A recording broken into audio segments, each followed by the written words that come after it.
Welcome to Cork City.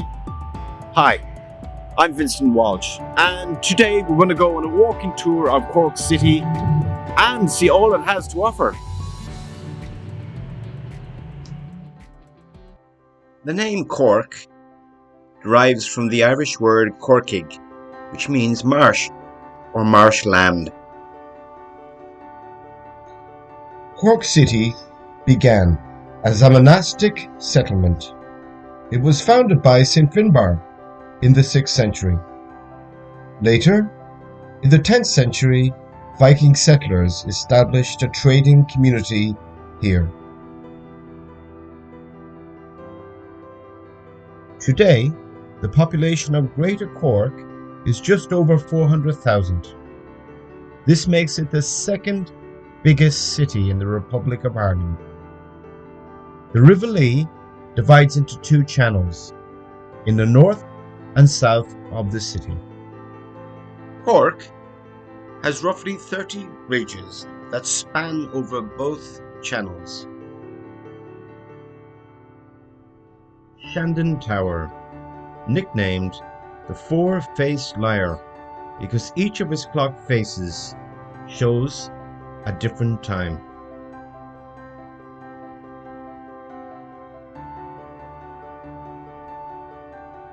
Placed at the top of the tower is a gilded salmon, known locally as the Goldie Fish, an old symbol of Christianity.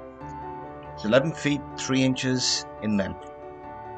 Once inside the tower, you have the opportunity to try out the tower bells themselves, which I must say is a special privilege. The statue is of Father Theobald Matthew, who crusaded against the ills of alcohol in the 1830s and 1840s.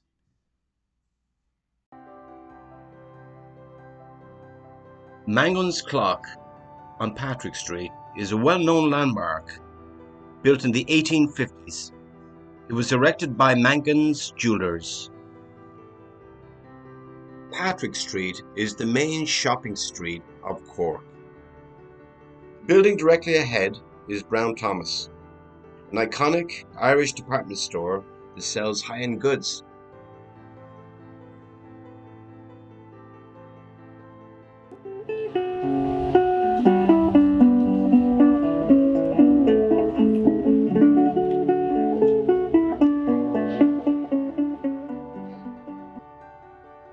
Bishop Lucy Park opened in 1985. The park was named in honour of the recently deceased Bishop of Cork, Cornelius Lucy. The Berwick Fountain, which dates back to 1860, is erected by Judge Walter Berwick as a token of his gratitude to the local people. London-based Irish artist Colin Harrington completed this impressive mural in October 2021. It shows a man setting a table with colourful fruit and vegetables in the style of an 18th century painting. In remembrance to the Great Fire of 1920, he painted a small burning house nearby.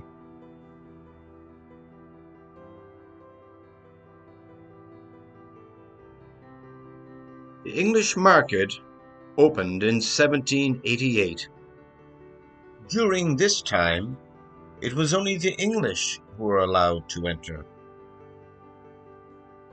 The Irish had a separate market known as Peter's Market, or locally, the Irish Market.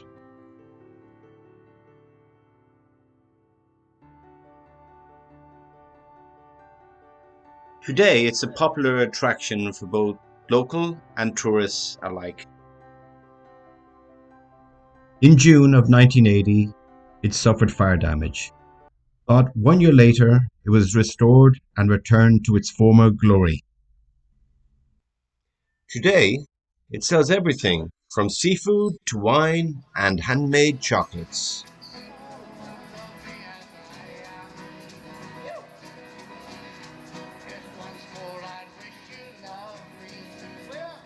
street performers only add to the liveliness and character of this engaging city.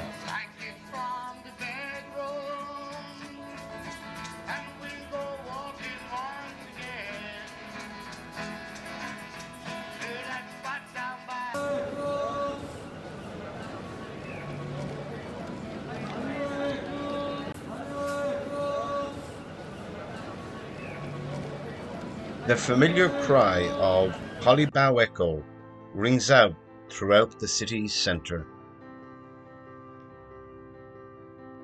The well-known Echo newspaper and the Hollybough magazine are local publications.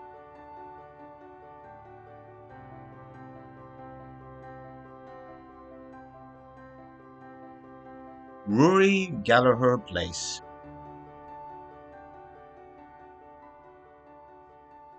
Rumour has it that Jimi Hendrix was once asked, "How does it feel to be the best guitarist in the world?" To which he replied, "I don't know. Go ask Rory Gallagher." Rory was brought up in Cork, and it was during the 60s he became a successful music artist. This success led to him selling 30 million albums worldwide.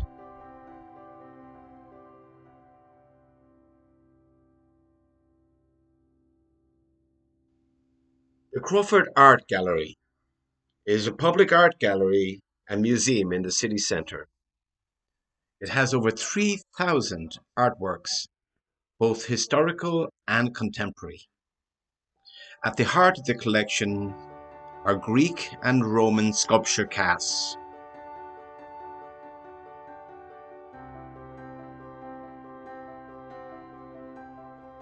Just next to the Crawford Art Gallery, you can find the Cork Opera House. It opened in 1855 and can hold up to 1,000 people.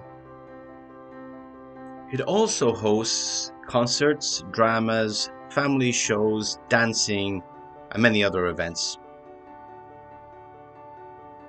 The National Monument on Grand Parade in Cork was unveiled on St. Patrick's Day in 1906. The monument commemorates those who died in the rebellions to gain independence for Ireland. On North Main Street, there is a free exhibition in St. Peter's Visitors Centre. It uses historic video, audio, and imagery to mark the centenary of the burning of Cork in 1920 by British forces.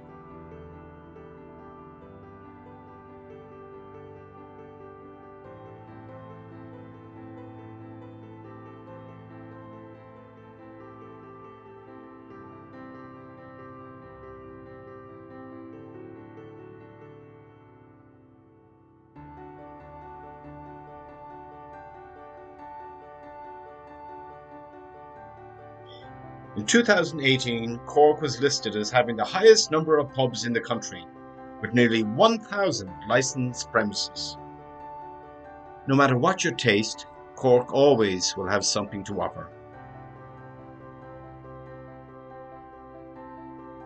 University College Cork, or UCC.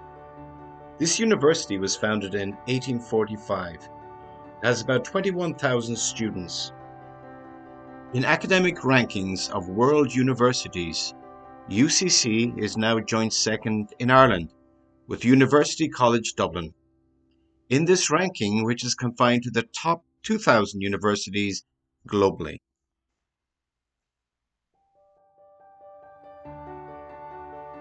Inside the old building is Stone Corridor, where you'll find a collection of ancient Ogham stones. The markings can be translated to letters of the alphabet. Admission to view these ancient stones is free. In the distance, we can see St. Finbarr's Cathedral. It's built from local limestone and decorated internally with Cork marble. The Golden Angel. According to the legend, the ringing of the angelic trumpets will sound to alert the people of Cork of the imminent end of the world and allow its citizens to be amongst the first to enter the kingdom of heaven.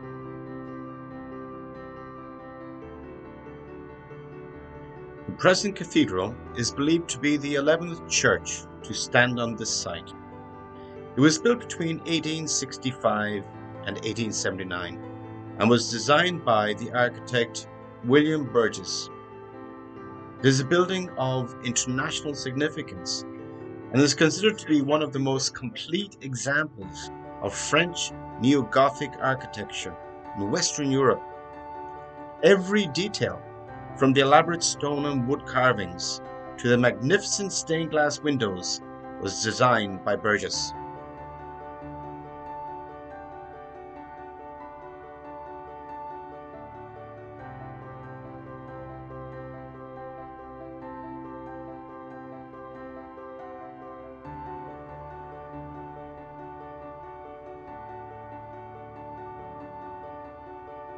St. Finbarr's still holds regular church services, and for €6 you can have a private viewing of the interior.